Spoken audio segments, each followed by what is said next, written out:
Ya, saudara, debat yang berlangsung tadi malam menjadi debat terakhir pamungkas bagi para calon wakil presiden. Kita tahu bahwa debat berlangsung cukup panas, bahkan sangat panas dengan berbagai serangan, pertanyaan hingga bisa dikatakan lah ya, gimmick di panggung debat. Lalu siapa yang kemudian unggul dalam debat tadi malam? Pagi ini kita bahas bersama dengan sejumlah narasumber.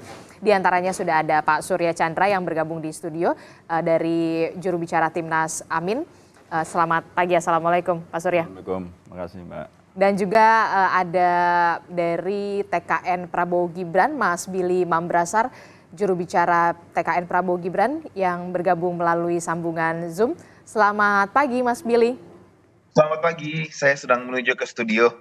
Oke, nanti kita akan tunggu ya tibanya dari Mas Billy. Dan juga ada Mas Satya Heragandi yang merupakan Dewan Pakar dari TPN Ganjar Mahfud. Selamat pagi, Assalamualaikum. Selamat pagi, wassalamualaikum warahmatullahi wabarakatuh. Iya, dan juga ada Direktur Parameter Politik Indonesia, Mas Adi Prayitno. Selamat pagi, Mas Adi.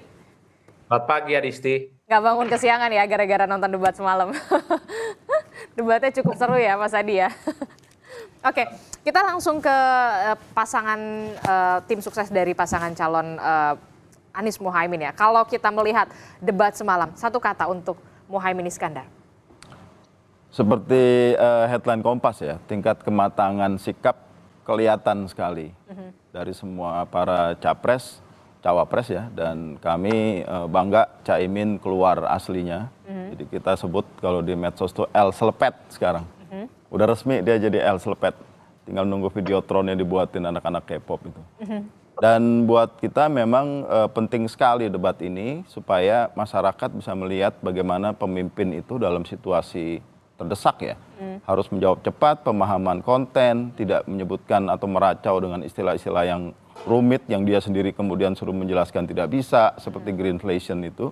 Atau istilah-istilah seperti hilirisasi, Mbak. Hilirisasi tidak akan adil kalau hulunya saja sudah tidak adil begitu. Jadi saya kira kami senang dengan hasil semalam dan kelihatannya cukup kompak dengan Pak Mahfud tuh, Caimin. Oke, Mas Billy, tanggapan Anda soal debat semalam?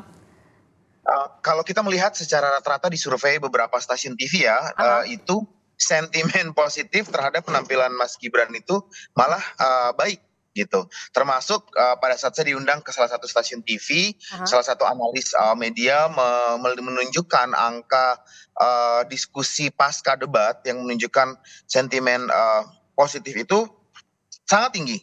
Nah, kalau kita melihat kalau debat itu kan bukan hanya aspek substantifnya saja, tetapi aspek teknis, aspek empatetik, dan aspek konteks. Kita melihat Mas Gibran muncul dengan beberapa simbol, dia mengcapture mayoritas generasi Y dan generasi Z, ada logo Naruto di jaketnya, kemudian cara dia menyikapi pertanyaan, itu merupakan cara Gen Z banget. Dan kita lihat topik energi dan lingkungan ini adalah topik masa depan Indonesia yang memang ada di tangan generasi muda. Jadi ketika kita bicara tentang old school, konsep kalau berdebat harus begini, kalau yang disebut kematangan harus begitu, dan seterusnya, itu kemudian sudah berubah zaman gitu. Dan kinian itu ditunjukkan oleh Mas Gibran. Orang-orang bilang nggak ada etika, nggak ada sopan. Coba lihat dua hal insiden setelah acara debat berlangsung. Mas Gibran pertama salim dan meminta maaf apabila ada salah-salah kata kepada kedua seniornya yang lain. Itu menunjukkan adab anak Indonesia. Yang kedua, ada juga video viral yang beredar di mana pada saat ada audiens yang hendak bersalaman dengan para capres-cawapres dan hampir terjatuh, bukan hampir lagi, terjatuh di tangga, Mas Gibran yang duluan lari dan menolong. Itu anak Indonesia banget gitu. Itu anak anak Gen Z banget gitu. Nah, terus kemudian secara substantif pun Mas Gibran berkali-kali mengungkapkan keywords yang merupakan bagian dari keberlanjutan dan penyempurnaan seperti hilirisasi, transisi energi, atau pembangunan lingkungan yang berkeadilan dengan memberikan hak-hak kepada para petani. Itu dalam cara yang lugas. Tidak bertele-tele, tidak teoritis, dan hal-hal nyata yang memang sudah dilakukan oleh Presiden Jokowi yang akan dilanjutkan oleh Prabowo Gibran. Menurut saya all in all Mas Gibran mantap, all out semalam. Oke, Mas Satya. Satu kata, tastes. Tastes. Kenapa tastes? Begini. Walaupun diserang sama walaupun Mas diserang Gibran. dan juga beraneka ragam konteks ya. Karena ini kan kita melihat, kita semua setuju bahwa debat kemarin adalah debat yang topiknya sangat beragam dan relatif berat.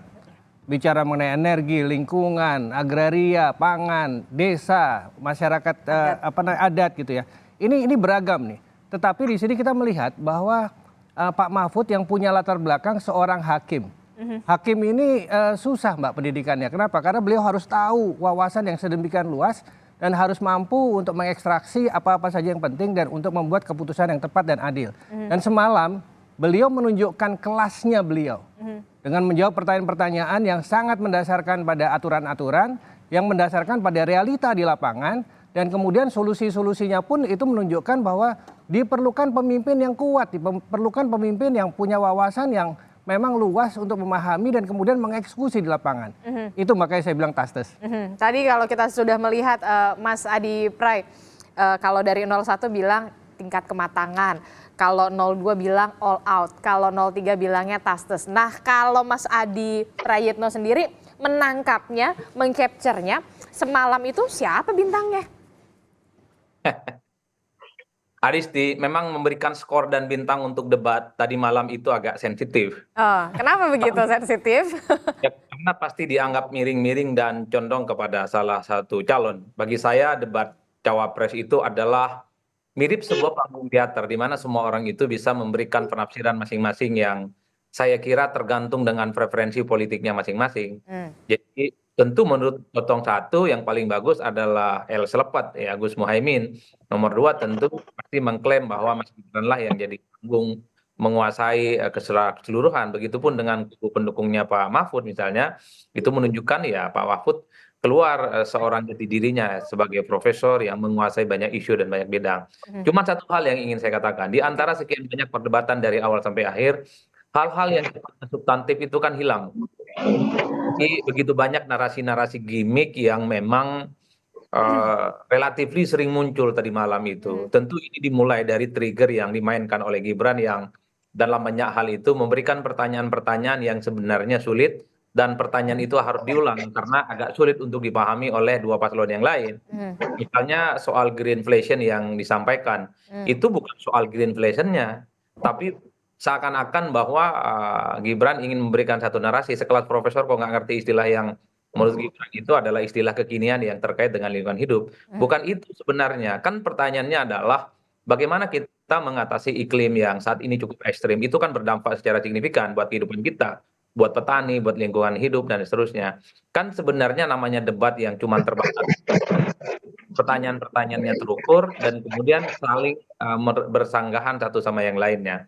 Yang saya ingin katakan Adisti, justru semalam itu panggung gimmicknya jauh lebih kelihatan ketimbang perdebatan-perdebatan yang sifatnya substantif. Ini tentu dimulai dengan yang saya sebut tadi, Gibran yang memulai dengan serangan-serangan yang dalam banyak hal itu tidak terlampau dengan konteks dan substansinya. Ketika ditanya misalnya soal bagaimana strategi untuk tidak melakukan impor ke Indonesia, jawabannya kan tidak langsung direct dijawab oleh Mas Gibran. Tapi pertanyaannya adalah itu dianggap sebagai narasi yang menakutkan.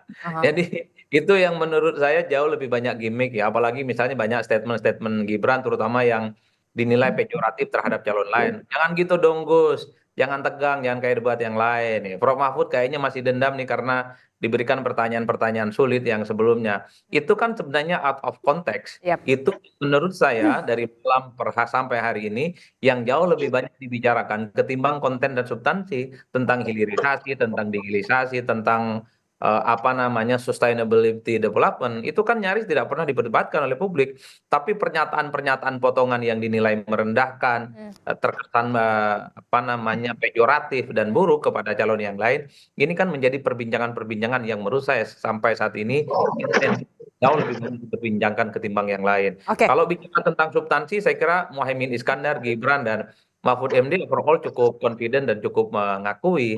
Tapi kan yang menjadi ramai adalah ketika sesi antar saling bertanya di dalam paslon ya. Kesan saling merendahkan kan, terutama misalnya dengan istilah-istilah yang bahwa ini adalah sesuatu yang memang tidak layak untuk jadi pemimpin. Mas Billy, kalau kata Mas Adi Pray, semalam itu lebih banyak gimmicknya dibandingkan dengan menyentuh substansinya. Apakah memang kemudian ini menjadi salah satu strategi dari pasangan Prabowo Gibran, terutama untuk Mas Gibran untuk bisa menggait pemilih Gen Z? Menurut saya pertama-tama Mas Adi juga jangan lupa bahwa ada juga serangan yang diberikan kepada Mas Gibran. 2 kali Caimin bilang ijazah palsu. Yang kedua Caimin bilang, Gus Imin bilang, ini catatan saya bukan catatan MK loh. Itu juga kan out of context dan menyerang Mas Gibran. Padahal jelas-jelas Mas Gibran bukan ijazah palsu, sudah menunjukkan ijazah aslinya. Jadi serangan personal juga didatangin dari kubu 01. Dari 03 sendiri juga menyampaikan ini pertanyaan receh nih yang nggak perlu dijawab gitu kan. Itu kan juga cukup personal gitu. Tetapi kemudian kalau kita lihat coba diulang lagi, rewind lagi. Mas Gibran menyambutnya itu dengan senyuman. Dia ya udah kalau kayak memang seperti ini gitu. Jadi disambut dengan senyuman dan dia tetap kemudian menjawab. Kemudian disampaikan tadi pertanyaannya itu tidak substantif, ditanya tentang bagaimana mengurangi impor pangan, tapi jawabannya nggak direct. Kalau di rewind lagi, kalau diulang lagi jawabannya itu dia menjawab memang nggak direct, tapi konteksnya sama dengan adanya peningkatan ketahanan pangan, maka impor itu akan berkurang. Dan peningkatan ketahanan pangan itu adalah dengan program-program yang sudah ada sekarang, termasuk di dalamnya hilirisasi dan peningkatan akses pupuk kepada petani. Itu secara direct akan kemudian meningkatkan ketahanan pangan yang secara otomatis mengurangi impor. Tetapi saya juga ingin menyatakan ingin menyampaikan bahwa strategi yang dimainkan itu lebih kepada penguasaan panggung santai dan nggak baper yang ditampilkan oleh Mas Gibran. Nah, nggak baper itu buktinya setelah debat dia juga langsung salim kepada kedua orang tua yang lebih tua dari dia. Bahwa memang apa yang ditunjukkan itu show. Kalau nggak ada alur in-out argumen saling sanggah termasuk dalamnya gimmick, maka orang juga bosan kalau terlalu normatif. Gitu. Dan tetap substantifnya masuk semua menurut saya. Anda sepemahaman Pak Surya kalau ini adalah bagian dari show katanya? Yang jelas ya kalau dilihat dari tren di Twitter, itu ada beberapa kata yang mestinya jadi evaluasi teman-teman dari 02 ya. Apa itu? Itu cringe, Mbak, yang dominan. Cringe itu dalam bahasa Inggris artinya, bahasa Indonesianya adalah jijik ya, untuk tindakan yang sebuah perilaku yang menjijikkan begitu. Juga ada istilah lain savage ya. Savage itu orang yang kejam, bukan dalam konteks gagah, tapi bengis begitu. Kelihatan aslinya dia bengis. Dan kalau boleh jujur ya, secara personal saya itu hampir nangis dengerin debat bagaimana Pak Gibran melakukan semua yang dilakukan yang disebut tadi, merupakan show, strategi. Jangan lupa loh, topik yang dibahas ini topik yang sangat penting dan sangat sensitif. Mungkin teman-teman lupa kalau di sana itu duduk dua tokoh gerakan sosial, satu tuh Dewi Kartika, sekjen dari Konsorsium Pembaruan Agraria, satu lagi Mbak Ruka. Ini ketua AMAN, Aliansi Masyarakat Adat Nusantara. Banyak yang dibahas itu, dampaknya ke mereka. Kelompok-kelompok marginal yang tidak bisa bersuara dan satu ruang bisa dia sampaikan adalah melalui pertanyaan. Untung mereka tidak jadi panelis. Kok digituin begitu? Saya kira ini sebuah cringe itu kalimat kata yang tepat ya. Dan ini lagi-lagi ini menunjukkan kapasitas. Sekarang kita harap ya rakyat ini benar-benar bisa ngelihat dah. Pertaruhannya luar biasa karena isu lingkungan itu, Mbak ya. Cuman masyarakat mungkin nggak paham dia tuh kebanjiran rob tuh gara-gara climate change, perubahan iklim. Dia nggak ngerti kalau sekarang hujan badai yang mendadak seperti ini, terus musim panen nggak bisa diatur gitu, berubah jadwalnya. Itu semua karena perilaku kita manusia. Jadi leadership sangat penting, pembangunan sistem sangat penting. Jadi buat saya tidak main-main.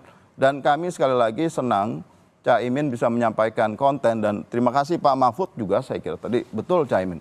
Berdua inilah yang menjaga wibawa debat semalam, bukan Gibran. Mas Satya.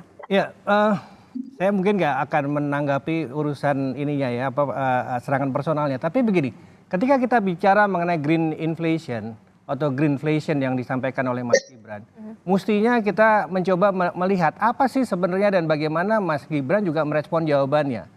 Nah ini menarik, kenapa? Greenflation ini kan terjadi di negara maju, biasanya terjadi karena adanya perbedaan harga pembangkit atau harga ketika kita mengupayakan energi terbarukan. Iya. Ya kan karena harganya lebih mahal, dikhawatirkan harga ke masyarakat juga akan lebih mahal. Dan itu create additional inflation pressure. Cuman sekarang kita bicara harga di Indonesia ini kan dikontrol oleh negara. Jadi mau cost-nya berapapun saat ini yang sudah terbangun sekitar 13%, tidak terjadi greenflation. Kenapa? Karena harga listriknya ke masyarakat sama, gitu kan? Itu satu. Yang kedua, ada juga narasi yang menurut saya menyesatkan dibandingkan dengan kasus rompi kuning di Paris.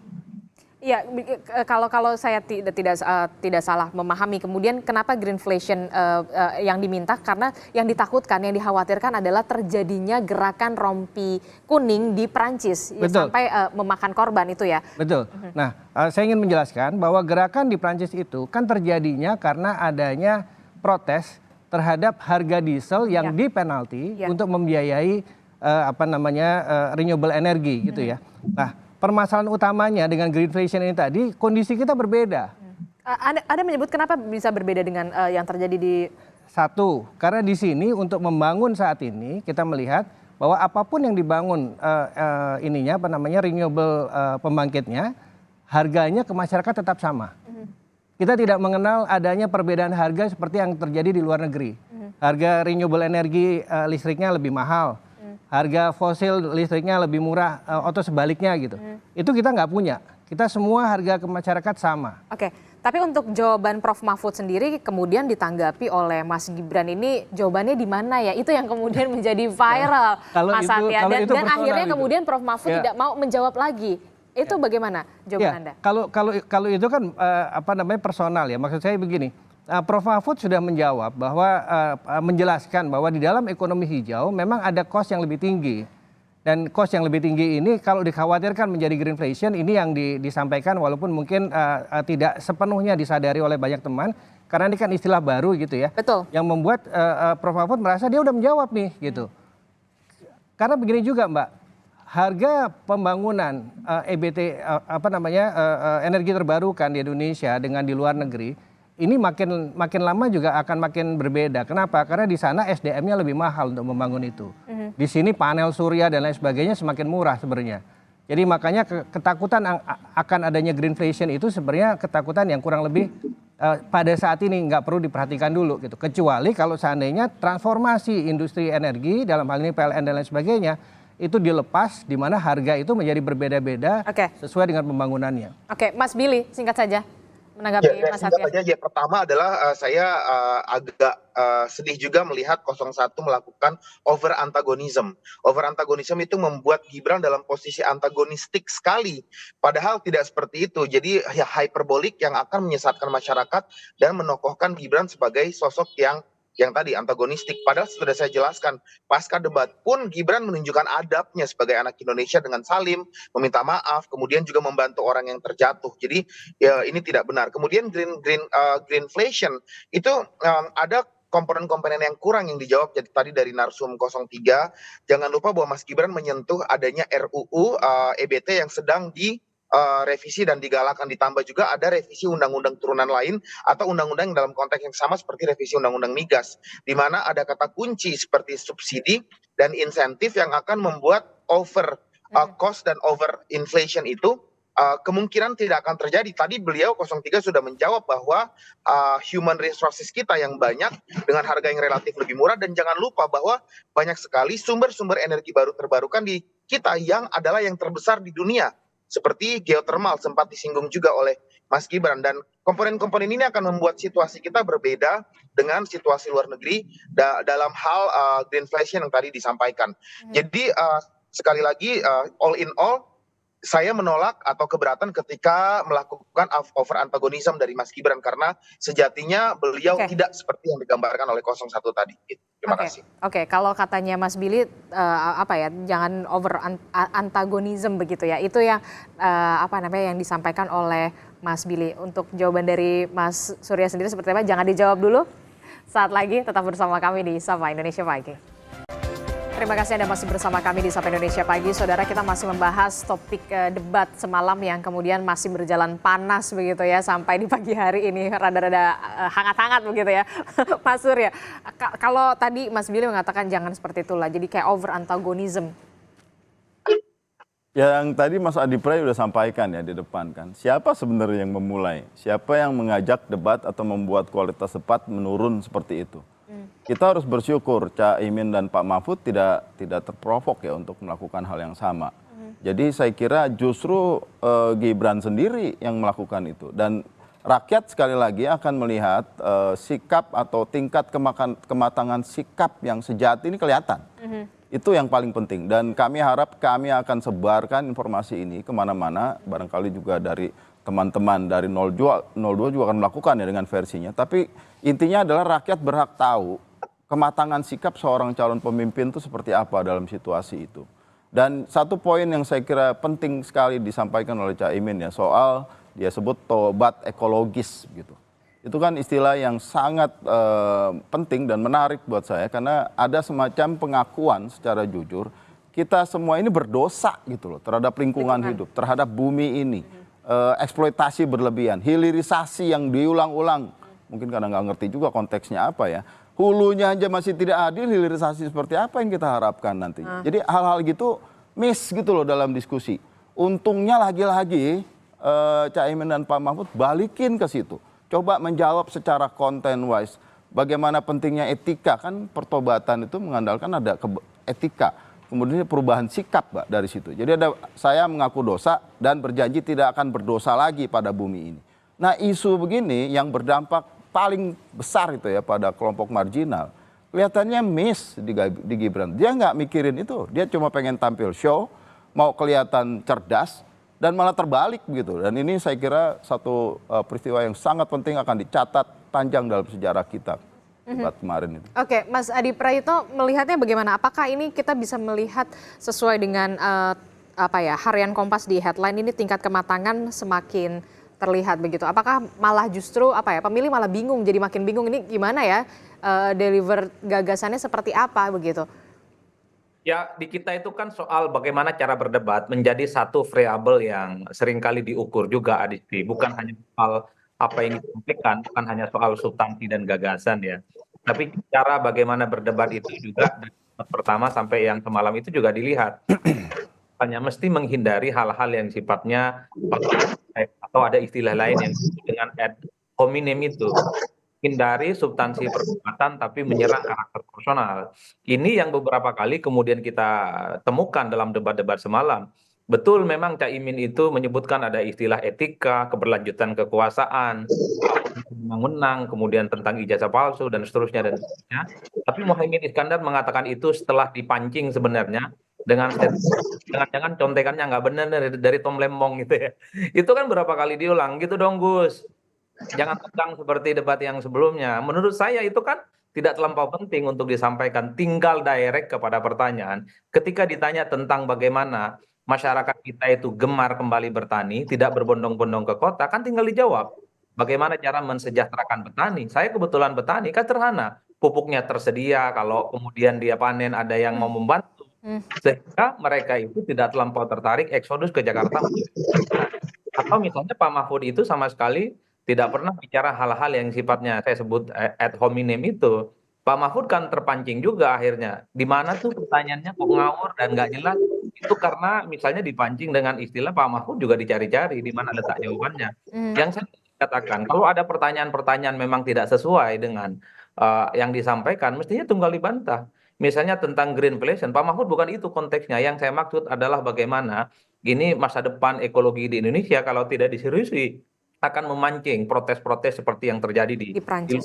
Menurut saya jauh lebih penting dan jauh elegan. Overall, yang saya ingin katakan, Adisti, substansinya memang ada, tapi tidak komprehensif satu misalnya. Saya masih belum menemukan secara tegas soal bagaimana kita itu tidak lagi impor, terutama beras.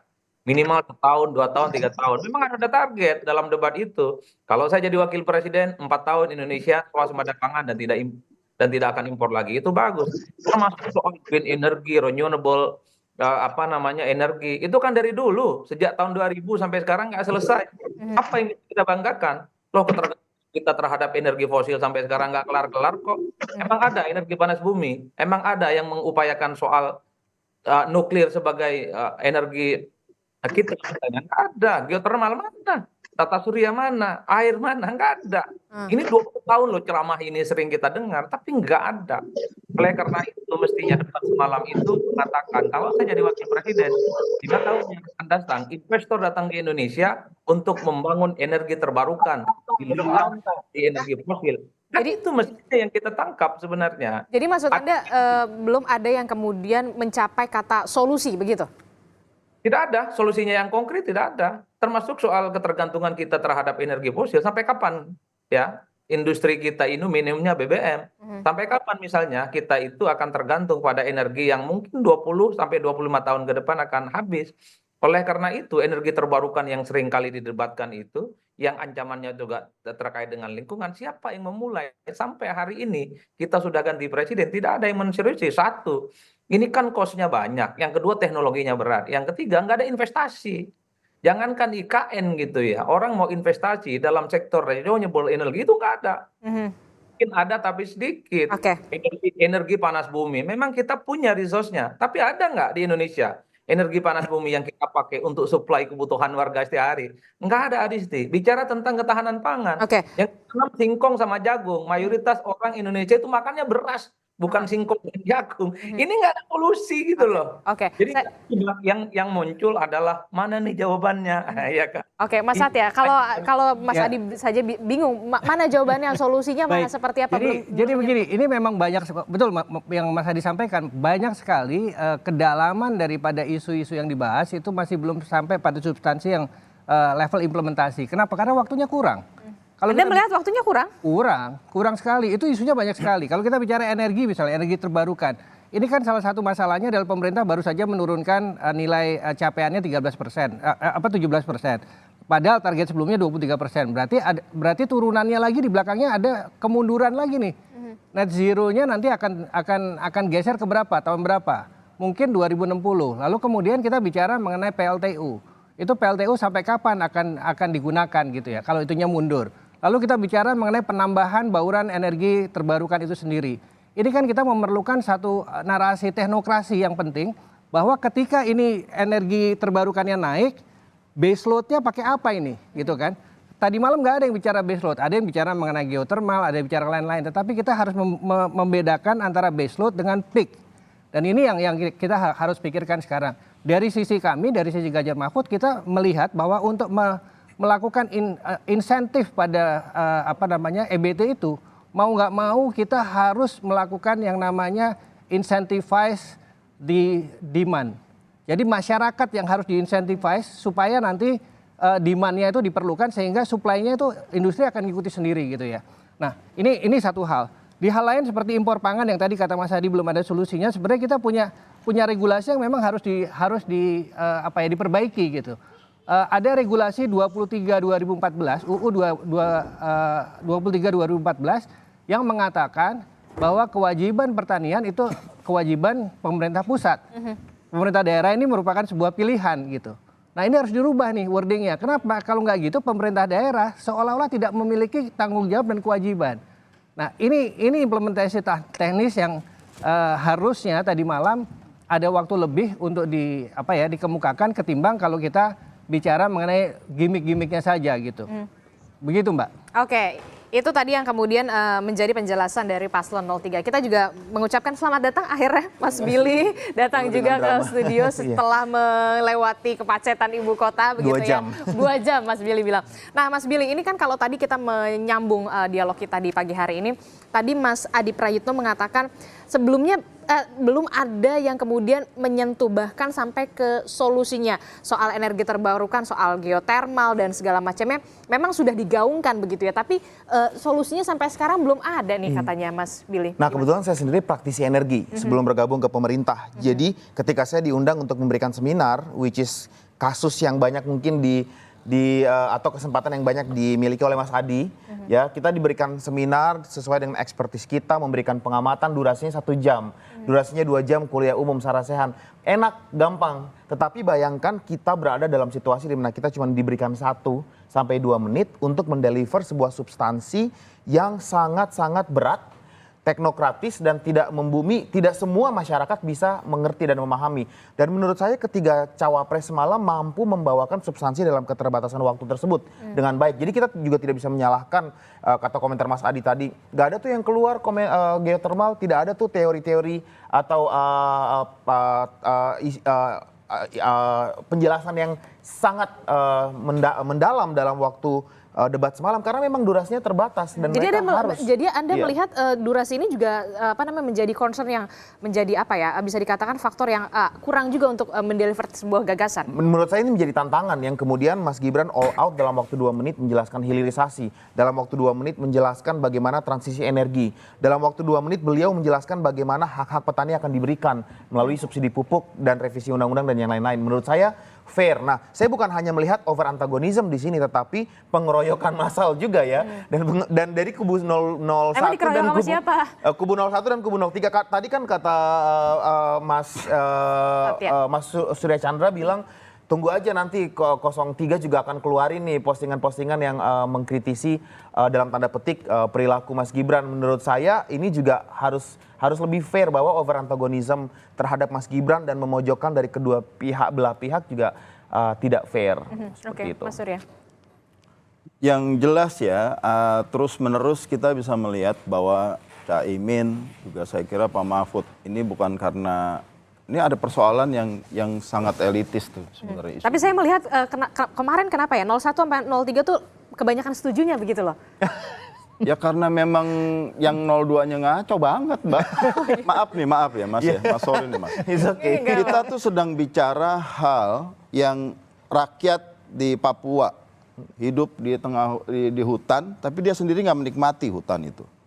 Diambilin, dikeruk resourcesnya atas nama investasi. Dibilang hilirisasi. Oh my God, hilirisasi, hulunya aja masih ribet, Mbak, ketidakadilan. Asing masih menguasai semua level itu.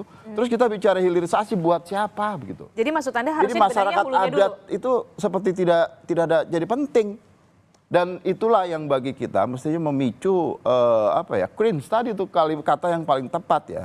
Ada semacam kegeraman, kejijikan terhadap diskusi semalam yang kok melupakan yang esensialnya. Terus dibalik lagi ketika kalah debat, jadi persoalan-persoalannya diserang berdua segala macam. Lah kemarin-kemarin ngapain Pak Prabowo nyela-nyela Pak Anies segala macam. Jadi intinya itu sama kubu aja. Kubu 01 tuh jago mengeluarkan disilisis cringe, kemudian menjijikan. Itu kan keluarnya dari 01 semua. Nah, tapi gini juga. Ini kan yang dituduh seolah-olah 01 sama 03. Tapi kan kita juga punya posisi firm. Hilirisasi itu juga program kita. Kita juga sangat firm. Kenapa kita butuh hilirisasi? Karena kita melihat bahwa untuk maju ke depan, manufacture kita itu harus ditumbuhkan. Tanpa hilirisasi kita nggak bisa bicara manufacture. Tanpa manufacture kita nggak bisa 17 juta lapangan kerja. Kita nggak bisa bicara 7% growth. Artinya kita nggak akan bisa mencapai yang namanya bonus demografi. Itu saja ekonomis kita mengatakan bahwa bonus demografi kita baru akan bisa dicapai sekitar 2038. Dengan hitungan 7%, lalu kemudian manufacture-nya harus melebihi 25%, ICOR-nya harus turun ke level 4. Ini baru 2038 kita bisa memanfaatkan itu. Jadi kita nggak sepakat sama 01 dan untuk 02 kita bukan bersama-sama dengan 01 seolah-olah ngeroyok 02. Ini ada yang GR aja ini gitu ya. Tapi mari kita sama-sama fokus pada program dan fokus pada detail apa yang memang masyarakat harus dengar. Karena itulah esensi dari debat tadi malam. Bagaimana kita semua mencurahkan isi kepala kita untuk melayani masyarakat supaya masyarakat tahu nih. Oh ini calon presiden kita memang memikirkan masyarakat, memikirkan isu-isu penting dan juga memberikan keyakinan pada mereka siapa yang bisa mengeksekusi itu. Oke. Boleh nanggapin? Silakan. Ada poin penting yang saya kira diangkat ya, soal petani itu. Jadi saya mau bahas soal pangan itu. Kan istilahnya si Pak Gibran itu smart farming ya. Barangkali yang dibutuhkan petani itu bukan teknologi yang rumit-rumit, yang abstrak. Itu kan cuma menggayat atau ide itu seperti halusinasi sebetulnya. Tapi bukannya kita yang dibutuhkan itu bagaimana petani bangga jadi petani. Jepang aja yang sangat canggih teknologinya itu punya kesulitan apa? Petaninya menurun, Mbak. Dan Caimin sudah sampaikan ada penurunan lahan bangku sawah, ada penurunan yang mau jadi petani. Jadi kita harus besarkan petani sebagai subjek begitu. Dan di dalam pendekatan itulah visi misi Amin itu ada 22 profesi. Salah satu profesi yang akan diperhatikan secara serius itu petani. Tapi jadi bukan dengan gimmick istilah yang rumit-rumit, tujuannya untuk mungkin nggak tahu untuk sekadar meramaikan gitu atau mendegrade Tapi yang lain. 01 ini suka cherry picking, jadi seolah-olah hanya aspek teknologi saja yang disebutkan oleh Mas Gibran. Padahal Mas Gibran secara holistik mengungkapkan banyak hal yang berkaitan dengan kesejahteraan petani juga. Tidak Salah hanya satunya. teknologi. Salah satunya adalah pupuk dan subsidi pupuk. Beliau 2 kali mengucapkan kata fak-fak. Fak-fak itu di mana? Di Papua, karena dia tidak punya banyak durasi waktu. Tapi Pak Jokowi melakukan groundbreaking pabrik pupuk di Papua yang nanti suplai gasnya itu dari produksi gas terbesar yang ada di sebelahnya. Dan pabrik pupuk ini akan mensuplai kebutuhan pupuk petani-petani bukan hanya di Indonesia Timur, tetapi di seluruh Indonesia. Jadi ini hal konkret yang disampaikan oleh Mas Gibran untuk kesejahteraan petani itu lengkap sebenarnya. Kalau kita mau rewind dan ulang-ulang lagi. Cuman semuanya fokus kepada gimmick-gimmicknya aja. Silakan Mas Satya. Ya, ini menarik karena kalau kita bicara petani, terima kasih tadi pada paslon 01 karena memang justru program unggulan kita yang selama ini sudah dikenal dari awal adalah petani bangga bertani, pangan aman. Dan petani bangga bertani ini memang narasinya sangat detail, sangat jelas. Kenapa? Kita bicara mengenai subsidi pupuk ditambah, tetapi selain itu kita bicara juga bagaimana subsidi pupuk itu bisa dikontrol dengan lebih tepat sasaran. Saat ini setiap kali ditambah, harusnya jumlah pupuk bertambah, tapi ternyata jumlah produksinya nggak naik. Berarti ada apa yang hilang di tengah ini tadi? Ada permasalahan itu yang kemudian harus yang kemarin dibenahi. disampaikan oleh Pak Mahfud. Di situ kita memiliki narasi yang berbeda, yaitu bahwa ada KTP Sakti untuk melindungi itu. Itu satu. Kemudian kita bicara kalau tadi ada pabrik pupuk baru, kita bicara 3 pabrik pupuk. Kenapa? Karena ada jejak karbon di dalam mekanisme menyalurkan pupuk itu tadi.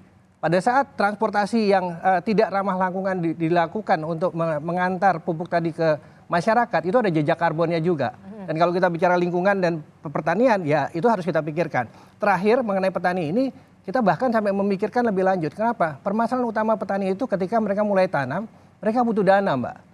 Dan dengan adanya beraneka ragam siklus dan panen yang gagal, mereka kehilangan reputasinya mereka terhadap perbankan atau terhadap pendanaan, sehingga kami memutuskan untuk melakukan mekanisme penghapusan hutang supaya petani punya kredibilitas lagi untuk mendapatkan pendanaan sementara. Nah, semua hal itu sudah disampaikan Mas Gibran juga. Tadi masalah pupuk disampaikan hanya di supply chain, nggak turun ke petani yang tepat, itu juga tidak tepat ya. Karena pupuk itu dibuat dari bahan kimia. Bahan kimia, sebagian dari bahan kimia itu harus diimpor. Dan terkadang beberapa situasi geopolitik Jadi kita impor lagi gitu maksudnya? Ya, enggak. Jadi dengan strategi groundbreaking pabrik pupuk yang berdekatan dengan supply gas, itu adalah hilirisasi sektor pertanian berbasis energi yang disampaikan. Jadi kita nggak perlu impor karena suplainya adalah dari pabrik gas sekitar yang gasnya nggak perlu diekspor dan kita nggak perlu impor bahan baku. Dan jangan salah, masalah terbesar pupuk itu supply demand karena kondisi geopolitik. Ketika ada perang di Rusia dan Ukraina kemarin dan beberapa bahan-bahan yang dibutuhkan untuk pupuk itu dipakai dijadikan bahan peledak, maka suplai untuk pupuk itu berkurang dan itu petani kesulitan. Makanya downstreaming hilirisasi ini menjadi penting. Disampaikan juga tadi pinjaman, Mas Gibran pun menyampaikan melalui beberapa program-program pinjaman kepada rakyat termasuk petani yang telah sempat disinggung di debat kedua juga. Jadi kita jangan cherry picking mencari-cari kelemahan Mas Gibran, diulas-ulas, ini jagonya 01 nih, diulas-ulas sampai terdistraksi kepada satu komponen itu saja yang membuat kemudian kita melakukan over antagonism kepada Mas Gibran seolah-olah dia tidak punya pandangan holistik gitu. Mas Surya. Kenapa nggak dijawab misalnya oleh Gibran semalam ya soal bikin pabrik pupuk di Fak-Fak yang tadi Anda bilang disebut, ya kan? Siapa yang beli di sana? Artinya apa? Kalau pupuk itu jadi di Papua, waktu Papua Barat ya. Saya sudah pernah ke sana, Mas sudah belum? Sudah, saya mendampingi presiden groundbreaking di sana. Di sana itu dekat dengan Merauke, Mbak. Jadi harapannya adalah ke mungkin food estate Merauke yang akan menggunakan. Masalahnya food estate Merauke itu targetnya 1,2 juta hektar. Yang jalan cuma 400.000 hektar, sisanya semak-semak. Masih berproses. Satu. Masih Kedua, berproses, Mas. ada masalah juga gara-gara di situ nanamnya atau mau dikembangkan padi. Masyarakat yang tadinya konsumsinya itu sagu, sekarang jadi agak terpaksa makan beras karena yang tersedia. Apa yang terjadi? Diabetes meningkat di sana. Sekali lagi food estate itu masih proses, Mas. Jadi Mas, 2 juta target. Sebentar, Mas. Gantian nggak? Ya, oke. Atau mau ngomong? Silakan. Atau kurang penjelasan silakan, Mas Surya. kemarin? Silakan, Silakan. Mas Surya. Ya. Artinya apa? Kita tidak bisa kelihatan gagah gitu loh. Harus ada memahami sangat kontekstual. Dan isu kemarin itu butuh kebesaran hati, butuh etika, butuh pemahaman terhadap masyarakat terdampak ini seperti apa. Kebutuhannya apa, bukan gagah-gagah, saya bikin ini, bikin itu. Oh my God, cringe, Mbak, I'm cringe. Dan ini bukan cuman saya kelihatannya, teman-teman yang mengerti akan melihat suasana seperti itu sangat memalukan gitu loh. Dan ini kita lihat di medsos bukan cuma respon orang Indonesia. Banyak peneliti Indonesia juga ngelihat, oh kayak gitu. Dengan kans dia bisa jadi wakil presiden, apa yang akan terjadi dengan negara ini nanti? Simpel pertanyaan kita. Memang mungkin benar Caimin, ini harus ada tobat ekologis kita semua. Termasuk saya, pertama-tama dari saya sendiri kali ya. Oke, silahkan. Permintaan Terakhir. permintaan tobat ekologis dilakukan Mas Gibran di studio. Dia bilang itu tumblernya bagus, dari botol-botol plastiknya bagus. Timnya 02 pada pakai tumbler yang recycled. Sementara kelompok lain, saya nggak mau sebut kelompok yang mana, pada pakai botol plastik minumnya. Itu kan contoh tobat ekologis sederhana yang harus dilakukan oleh kita dalam kehidupan sehari-hari. Jadi nggak perlu kita preach out. Kita khotbahin, bikin A, bikin B, bikin C, sementara perilaku kita sendiri pun silakan, singkat saja, gitu. terakhir Mas Satya. Gini Mbak, ini kita ngomong mengenai esensi program, esensi substansi yang tadi malam harusnya disampaikan, tapi ke arah kemana-mana. Saya pengen mengomentari gini, hilirisasi itu tidak sembarangan, karena hilirisasi yang sembarangan justru akan merugikan lingkungan. Salah satu yang poin paling penting adalah temalam juga disebutkan oleh Mas Gibran, yang tidak sempat untuk ini lebih lanjut adalah bioaftur bioetanol.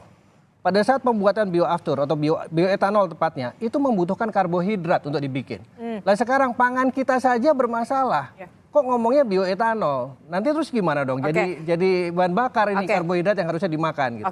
Oke, Mas Satya dan Mas Billy, Mas Surya, ini kita durasinya sangat terbatas ya kan? Sebenarnya masih panjang sebenarnya harus dibahas ya, masih seru ya, masih panas. Terakhir, Mas Adi Pray, apa yang kemudian perlu dievaluasi dari debat semalam dan supaya nanti di debat pamungkas terakhir begitu di calon presiden ini benar-benar menyentuh dari substansinya?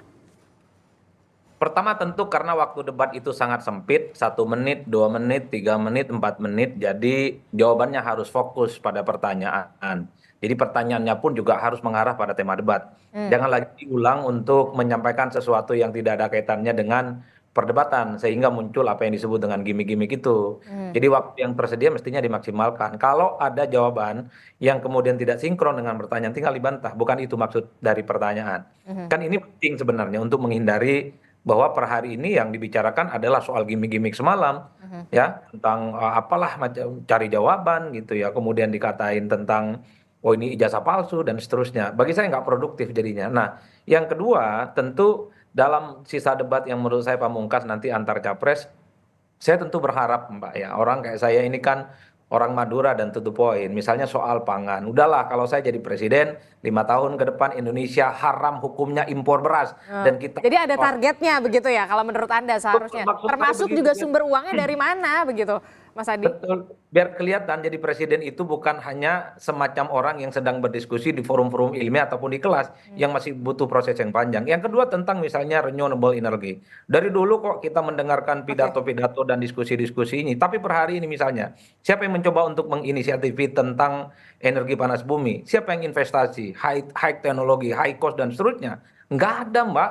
Semua papernya sudah muncul di mana-mana. Kalau saya berharap, siapapun yang jadi presiden dan wakil presiden dalam debat mengatakan dalam 5 tahun jadi presiden dan wakil presiden, energi panas bumi, energi surya dan seterusnya akan ada di Indonesia. Bukan hanya omon-omon gitu ya, yang saya kira tidak terlampau implementatif dalam perdebatannya. Ini yang saya kira menjadi penting. Yang ketiga ini success story. Saya ini petani. Nggak perlu canggih-canggih lah ya berdiskusi tentang begitu banyak narasi dan teori. Petani itu kan masalahnya satu. Dia itu kalau mau musim apapun itu pasti sulit cari pupuk. Sekalinya ada harganya mahal, itu pun beli ke tengkulak. Yang kedua, kalau petani ini hasil panen muncul, entah itu padi, entah itu misalnya jagung, entah itu tembakau, nggak ada yang beli. Negara tidak bantu. Akhirnya apa? Ada intervensi tengkulak, ada mafia-mafia, kemudian ada oligarki membeli dengan harga yang murah. Siapa yang peduli? Nggak ada. Efeknya apa? Orang desa kemudian eksodus ke Jakarta mencari pekerjaan apapun. Di kampung saya di Madura, populasi semakin sedikit karena lari ke Jakarta jadi penjaga warung kelontong dan jaga Starling itu Mbak, yang Starbucks keliling di mana-mana di sekitar Monas itu. Oke. Jadi negara Karena harus mereka sudah tidak mencintai dunia pertanian yang menurut mereka tidak ada prospeknya dan hanya menunggu mati dalam hidup karena tidak ada yang pernah memikirkan hidup mereka secara sukses. Oke, negara harus hadir dan juga memberikan solusi. Itu yang kemudian harus menjadi underline kita semua. Kita akan tunggu kemudian debat calon presiden terakhir begitu ya. Setelah semalam kita melihat debat calon wakil presiden yang terakhir, semoga saja undecided voter sudah mulai kemudian bisa menentukan pilihannya. Terima kasih Mas Surya, Mas Billy, Mas Satya, Mas Adi telah bergabung bersama kami atas pandangan mereka masing-masing di Sapa Indonesia Pagi. Kita akan dialog lagi nanti dengan tema yang lebih menarik lainnya. Terima kasih Bapak-Bapak.